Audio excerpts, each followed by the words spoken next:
Heartily welcome to the first advanced economics classes. ପିଲାମାନେ ବିଗତ ଭିଡିଓରେ ଆନୁଆଲ ପରୀକ୍ଷାରେ ପଡ଼ିବାକୁ ଥିବା 10ଟି ପସିବୁଲ କ୍ୱେଶ୍ଚିନ୍ ବିଷୟରେ ମୁଁ କହିଥିଲି। ସେଇ ଯେଉଁ କ୍ୱେଶ୍ଚିନ୍ ଗୁଡ଼ାକ ଦେଇଛି ସେ ସବୁଗୁଡ଼ିକର ଆମେ ଡିସ୍କସନ୍ କରିବା। କ୍ୱେଶ୍ଚିନ୍ର ଆନ୍ସର ପରୀକ୍ଷାରେ କେମିତି ଲେଖିଲେ ଆମେ ଭଲ ମାର୍କ ପାଇବା ସେ ବିଷୟରେ ପ୍ରଥମ କ୍ୱେଶ୍ଚିନ୍ ଦେଇଥିଲି। द लॉ ऑफ सप्लाई जोगान नियम तार वीडियो ऑलरेडी मुझे सारी। सेकंड क्वेश्चन मुझे पूर्णांग बजार रे संतुलन दर निर्धारण प्रक्रिया बा price determination under perfect competition. पूर्णांग बजार रे द्रव्यर संतुलन दर किपर निर्धारित हुए से क्वेश्चन आंसर में केमिति लिखिबा से विषय आज आलोचना। पूर्णांग बजार विषय ऑलरेडी वीडियो मुझे दे देछि, तो वैशिष्ट विषय जो मान देखार कथा से वीडियो देखिए जानीपर। जिते पूर्णांग बजार में संतुलन दर निर्धारण कथा क्वेश्चन आसूची से पूर्णांग बजार वैशिष्ट लिखार किसी आवश्यकता ना। गोटे दुईट धरी लिखिदे चलो। यह एक एभली बजार जो बजार में असंख्य क्रेता और विक्रेता सर्वसम द्रव्यर क्रय विक्रय एक निर्दिष्ट दर जिते तार वैशिष्ट्य गुड़िक आलोचना करी लास्ट गोटे इंपोर्टेंट वैशिष्ट्य कथा कही पूर्णांग बजार में द्रव्यर दर जो प्रतिष्ठान गुड़िक था तो प्रतिष्ठान गुड़िक दर ग्रहणकारी दर निर्धारणकारी नुहति। ये प्रश्न उठे यह बजार में द्रव्यर दर निर्धारण किए करे हमको स्पष्ट भाव मन पड़ो देखा हम। पूर्णांग बजार में प्रतिष्ठान गुड़िक जदिव द्रव्यर दर ग्रहणकारी दर निर्धारण करे प्रतियोगी शिल्प। Competitive industry determines the equilibrium price. तो प्रश्न उठे शिल्प प्रतियोगी शिल्प पुणी कौन? साधारणतः में शिल्प कहले जहाँ सब बुझंती कल कारखाना कथा बुझंती सेमती शिल्प पूर्ण प्रतियोगितामूलक बजार नहीं। केवल जो सब प्रतिष्ठान गुड़िक सर्वसम द्रव्य उत्पादन करी एक निर्दिष्ट दर रे बा समान दर बिक्री करते से सब गुड़िकर समष्टि को ही कहुए प्रतियोगी शिल्प। जेते जन लोक रसगोला तैयारी बिक्री कले रसगोला शिल्प, यदि से हाथ घंटा तैयारी बिक्री कले घंटा शिल्प। एम सब गोटे गोटे शिल्प कहुए। तेणु आम एक कथा प्रथम लिखा। प्रश्न उठे जे प्रतियोगी शिल्प द्रव्यर दर निर्धारण किपरि करे, संतुलन दर कौन और संतुलन दर किपरि निर्धारित हुए। ये हमको मन रखा पड़ो जो निर्दिष्ट दर रे द्रव्यर चाहिदा और द्रव्यर जोगाण परिमाण परस्पर समान ताकू ही हमें कहवा संतुलन दर। The particular price at which quantity demanded and quantity supplied both are just equal to each other is called the equilibrium price। जो दर रे चाहिदा और जोगाण परिमाण परस्पर समान हो जाए ताही कहुए संतुलन दर। प्रश्न उठे ये संतुलन दर प्रतियोगी शिल्प किभली निर्धारण करे। मार्शल पूर्वर आल्फ्रेड मार्शल आगमन पूर्वर द्रव्यर दर निर्धारण प्रक्रिया पूर्णांग बजार में एक दीर्घ वितर्क विषय था। पूर्व अर्थशास्त्री माने दुई गोष्ठी विभाजित हो जाते। गोटे गोष्ठी जेएस मिल कबड्डी संस्थापक अर्थशास्त्री माने द्रव्यर जोगाण बा द्रव्यर उत्पादन खर्च द्वारा द्रव्यर दर निर्धारण हुए बोलिकी मत प्रतिपादित करते। That according to JS Mill supply और the cost of production taken alone determine the price. आउ गोटे अर्थशास्त्री थे जेवन्स ग्रुप। जेवन्स एवं तांको समर्थन करुवा अर्थशास्त्री मानकर मतामत थिला जोगाण नुहे द्रव्यर चाहिदा बा सीमांत उपयोगिता ही द्रव्यर दर निर्धारण करे। Demand or marginal utility taken alone determines the price of the commodity, and that was the controversy, the concept of a debate among the economists before Marshall. Marshall ଯେତେବେଳେ ଆସିଲେ ଉଭୟ ପକ୍ଷର ମତବାଦକୁ ଅନୁଧ୍ୟାନ କଲେ ଓ ଦୁଇ ଜଣ ଯାକର ମତବାଦକୁ ମିଶେଇ ଦେଇ ଗୋଟେ ସିନ୍ଥେସିସ୍ ସେ ଆଣିଲେ। ଯୋଉ ସଂଶ୍ଳେଷଣ ଆଣିଲେ ସେ ସଂଶ୍ଳେଷଣରେ ସେ କହିଲେ ପୂର୍ଣ୍ଣାଙ୍ଗ ବଜାରରେ ଦ୍ରବ୍ୟର ସନ୍ତୁଳନ ଦର କେବଳ ଯୋଗାଣ ବା କେବଳ ଚାହିଦା ଦ୍ୱାରା ନିର୍ଦ୍ଧାରିତ ହୁଏ ନାହିଁ, ବରଂ ସନ୍ତୁଳନ ଦର ନିର୍ଦ୍ଧାରଣ ପ୍ରକ୍ରିୟାରେ ଉଭୟ ଯୋଗାଣ ଓ ଚାହିଦାର ଗୁରୁତ୍ୱପୂର୍ଣ୍ଣ ଭୂମିକା ରହିଛି। ସ୍ୱଳ୍ପ ସମୟରେ ଚାହିଦାର ଗୁରୁତ୍ୱପୂର୍ଣ୍ଣ ଏବଂ ଦୀର୍ଘ ସମୟରେ ଯୋଗାଣ ଗୁରୁତ୍ୱପୂର୍ଣ୍ଣ ଭୂମିକାରେ ଅବତୀର୍ଣ୍ଣ ହୋଇଥାନ୍ତି। କେବେ ଗୋଟିଏ କେବେ ଦ୍ରବ୍ୟର ଦର ନିର୍ଦ୍ଧାରଣ ହୋଇପାରିବ ନାହିଁ। ଏଥିପାଇଁ ସେ ଏକ ସୁନ୍ଦର ଉଦାହରଣ ଦେଇଥିଲେ କଇଁଚିର ଦୁଇଟି ଯାକ ଖୁର ଯେମିତି ଆବଶ୍ୟକ ପଡ଼େ ଖଣ୍ଡେ କାଗଜ କାଟିବା ପାଇଁ, ସେ କହିଥିଲେ ଦ୍ରବ୍ୟର ଦର ନିର୍ଦ୍ଧାରଣ କରିବା ପାଇଁ ଠିକ୍ ସେମିତି ଉଭୟ ଚାହିଦା ଆଉ ଯୋଗାଣ ଆବଶ୍ୟକ। ତେଣୁ ଆମେ ଯେତେବେଳେ ପ୍ରଶ୍ନର ଉତ୍ତର ଲେଖୁଛନ୍ତି ଏସବୁ ଲେଖିବା, ତାପରେ ଲେଖିବା ଚାହିଦା ପାର୍ଶ୍ୱ, ଯୋଗାଣ ପାର୍ଶ୍ୱ, ସନ୍ତୁଳନ ଦର କିଭଳି ନିର୍ଦ୍ଧାରଣ ହୁଏ। ଆଗରୁ ଆମେ ଜାଣିଛନ୍ତି ପୂର୍ଣ୍ଣାଙ୍ଗ ବଜାରରେ ଚାହିଦା ପାର୍ଶ୍ୱରେ କୋଉମାନେ ରହନ୍ତି? ଅସଂଖ୍ୟ କ୍ରେତା, unlimited buyers are there on the demand side। जो ଅସଂଖ୍ୟ କ୍ରେତା ରହିଲେ ଚାହିଦା ପକ୍ଷରେ ସେମାନେ ଚାହିଦା ସୂତ୍ର ବାସ୍ତବିକ ଚାହିଦା ନିୟମ ଅନୁଯାୟୀ ଦ୍ରବ୍ୟ ଚାହିଦା କରନ୍ତି, ଦ୍ରବ୍ୟ କ୍ରୟ କରନ୍ତି।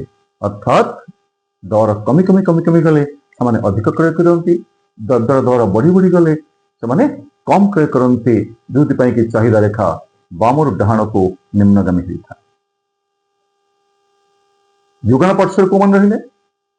ପୂର୍ଣ୍ଣାଙ୍ଗ ବଜାରରେ ଦ୍ରବ୍ୟ ଯୋଉମାନେ ଉତ୍ପାଦକମାନେ ଦ୍ରବ୍ୟ ଉତ୍ପାଦନ କରି ଯୋଗାଣ କରନ୍ତି ପ୍ରତିଷ୍ଠାନ ଗୁଡ଼ିକ, ସେମାନେ ମଧ୍ୟ ଅସଂଖ୍ୟ ବିକ୍ରେତା ବା ଅସଂଖ୍ୟ ପ୍ରତିଷ୍ଠାନ ଦ୍ରବ୍ୟ ଉତ୍ପାଦନ କରି ଯୋଗାଣ କରନ୍ତି।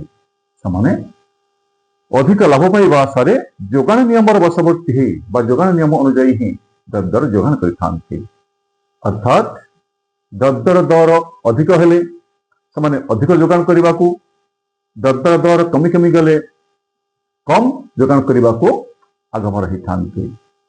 କହିବାର ଅର୍ଥ ଚାହିଦା ପକ୍ଷରେ ଯୋଉ କ୍ରେତାମାନେ ରହିଲେ ସେମାନେ ଚାହିଦା ନିୟମ ଦ୍ୱାରା ଦ୍ରବ୍ୟ କ୍ରୟ କରୁଥିଲା ବେଳେ ଦ୍ରବ୍ୟର ଯୋଗାଣ ପାର୍ଶ୍ୱରେ ଯୋଉ ଅସଂଖ୍ୟ ବିକ୍ରେତା ରହିଲେ, ପ୍ରତିଷ୍ଠାନ ରହିଲେ, ସେମାନେ ଯୋଗାଣ ନିୟମ ଦ୍ୱାରା ଦ୍ରବ୍ୟ ଯୋଗାଣ କରିଥାନ୍ତି, ଯୋଉଥିପାଇଁ କି ଯୋଗାଣ ରେଖା ବାମ ଡାହାଣକୁ ଊର୍ଦ୍ଧ୍ୱଗାମୀ ହୋଇଥାଏ।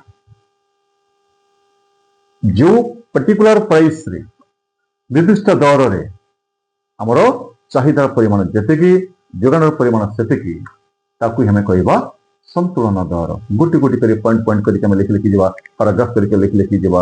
ପ୍ରଥମେ ଲେଖିବା ପୂର୍ଣ୍ଣାଙ୍ଗ ବଜାରରେ ଦ୍ରବ୍ୟ ସନ୍ତୁଳନ ଦର ଶିଳ୍ପ ଦ୍ୱାରା ପ୍ରତିଯୋଗୀ ଶିଳ୍ପ ଦ୍ୱାରା ନିର୍ଦ୍ଧାରିତ ହେଲା। ସନ୍ତୁଳନ ଦର କଣ? ପ୍ରତିଷ୍ଠାନ ଶିଳ୍ପ କିଭଳି ଦର ନିର୍ଦ୍ଧାରଣ କଲା ମାର୍ଶାଲଙ୍କ ପୂର୍ବର ବିତର୍କ ବିଷୟରେ ଟିକେ, ମାର୍ଶାଲଙ୍କ ବିଷୟରେ ଟିକେ, ତାପରେ ଆସିବା ଚାହିଦା ପାର୍ଶ୍ୱ, ତାପରେ ଯୋଗାଣ ପାର୍ଶ୍ୱ, ତାପରେ ଏହି ଦର ନିର୍ଦ୍ଧାରଣ ପ୍ରକ୍ରିୟାକୁ ଆମେ ଏକ ସାରଣୀ ଏବଂ ଡାଇଗ୍ରାମ ମାଧ୍ୟମରେ ବୁଝେଇବା। ଦେଖିବା ଏଠି ମୁଁ ଅଲରେଡି ଟେବୁଲ କରିଦେଇଛି, ଗାଣିତିକ ସାରଣୀ ଉପରେ ଲେଖିଦେଲେ ହବ।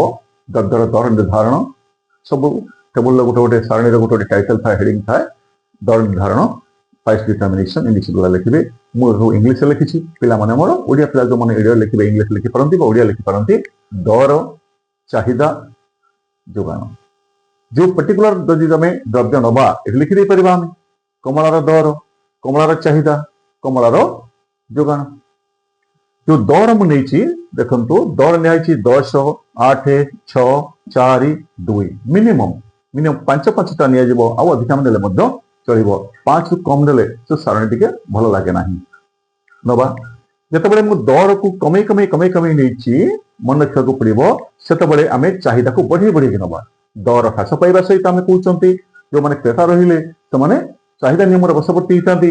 ଦର କମିବା ସହିତ ଚାହିଦା ପରିମାଣ ବଢି ବଢି ଯାଇଛି 100, 200, 300, 400, 500।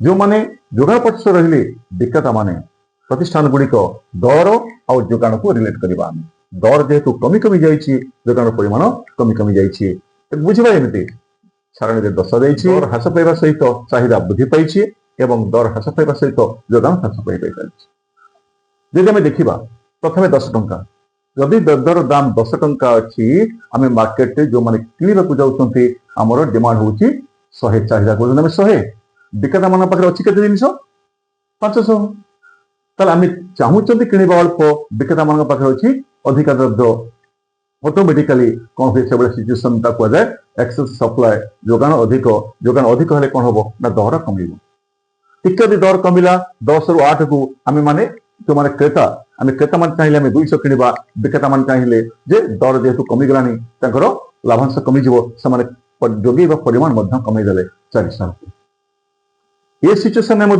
200 demand 400 supply excess supply situation अच्छी पुणी सिचुएशन पर कौन कर दर कम 6 को दर 6 को कमिला डिमांडर्स जो मैंने अच्छा क्रेता से चाहिदा बढ़े 300 को एवं जो माने जोगान कर द्रव्य से जोगान कमीदेले 300 को ये देखा जो द्रव्य ठीक 6 आम मानकर चाहिदा 300 जोगान 300 चाहिदा और जोगान demand and supply quantity both are same चाहिदा जोगान परस्पर समान को दर जो दर 6 टंका 6 टंका जोटा को रेड स्क्वायर भीतर मुझे रखी इक्विलिब्रियम प्राइस संतुलन दर जदि एनालिसिस कला बेले सब लिखा जदि दर ह्रास पाई थाए 2 होता है 4 होता है जो 2 होता है आम डिमांडर्स माने आम क्रेता माने डिमांड कर मार्केट 500 यूनिट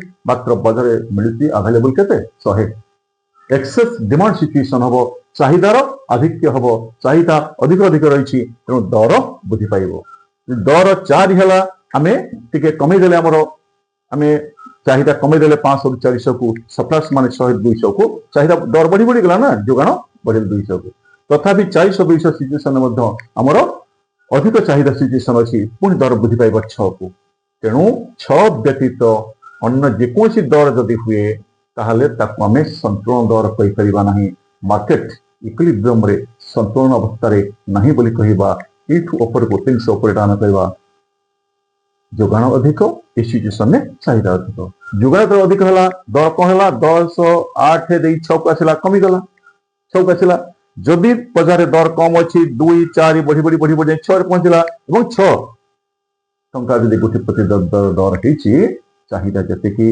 जोगान से ताकू आम कह इक्विलिब्रियम प्राइस संतुलन दर शिल्प द्वारा निर्धारित हुए टेबुल करवा सारणी करवा सारणी को बुझी सारा पर आम करवा डायग्रामेटिक प्रेजेंटेशन डायग्राम आकार आम करवा आगे एक्स एक्सिस वाई एक्सिस नवा जदि टेबुल में जहाँ जहाँ नहीं डाटा से डाटा अनुसार आम ड्र कर डट दे स्ट्रेट लाइन जोड़ी पार जमी जोड़ी पार टे सहज हाँपाई परीक्षा समय एते कम्प्लेक्स न करने कौन करवा सीधा आम एक्स एक्सिस वाई एक्सिस नहीं गले एक्स एक्सिस क्वांटिटी नवा वाई एक्सिस प्राइस नवा आम जानी चाहिदा रेखा बामर डाहाण को निम्नगामी हुए तेणु डी डी डी डी मुझे चाहिदा रेखा कर बामर डाहाण को निम्नगामी कर आगुरी कही सारी जोगान रेखा बामर डाहाण को ऊर्ध्वगामी जोगान रेखा बामर डाहाण को ऊर्ध्वगामी हुए एस एस है आमर जोगान रेखा बामर डाहाण को ऊर्ध्वगामी रेखा कर परस्पर जो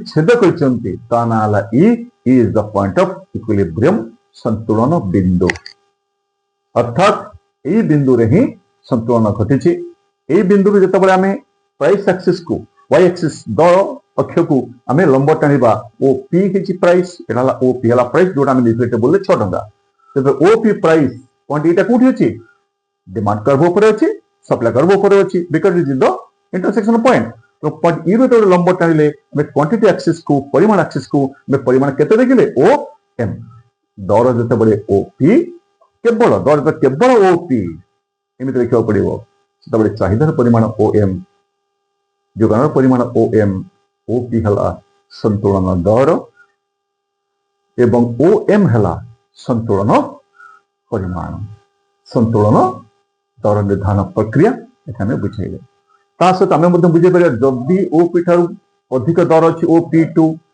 टू दर P2 एतिका आम डिमांड करवा P2 एपर्यंत आम सप्लाई करवा तो ये जो सिचुएशन रहा एतिक दुटा भितर एटा एक्सेस सप्लाई सिचुएशन मार्केट जोगान अधिक अच्छी जोगान अधिक माने दर कमी कमी कमी कमी कमी कमी कोटे जीवो पीक जीवो जदि केबे तलकू पळे आसे ताकू मध्ये हम इक्विलिब्रियम सिचुएशन बा संतुलन कहि परिबा नाही तदि P1 सपोज P1 अछि P1 ने मार्केट रे जोगान अधिक जोटा माने टेबल रे 2 बा 4 लेथिबे जदि P2 हेछि सप्लाई कम मार्केट डिमांड अधिक एट अधिक हला हमर एक्सेस डिमांड सिचुएशन हेले कोन हबो दर बढ़ी बढ़ी कि जदि दर कम अच्छे दर बढ़ी बढ़ी जीव संतुलन दर को दर अधिक अच्छी दर कम कम संतुलन दर को जो निर्दिष्ट दर रे चाहिदा आउ जोगान परिमाण परस्पर समान हम ताकू आम कह संतुलन दर तेणु एमती सब जाक आम कथा बुझे लिखिले ए क्वेश्चन आंसर आम एमती लिखा निश्चय आम भल मार्क पाइबा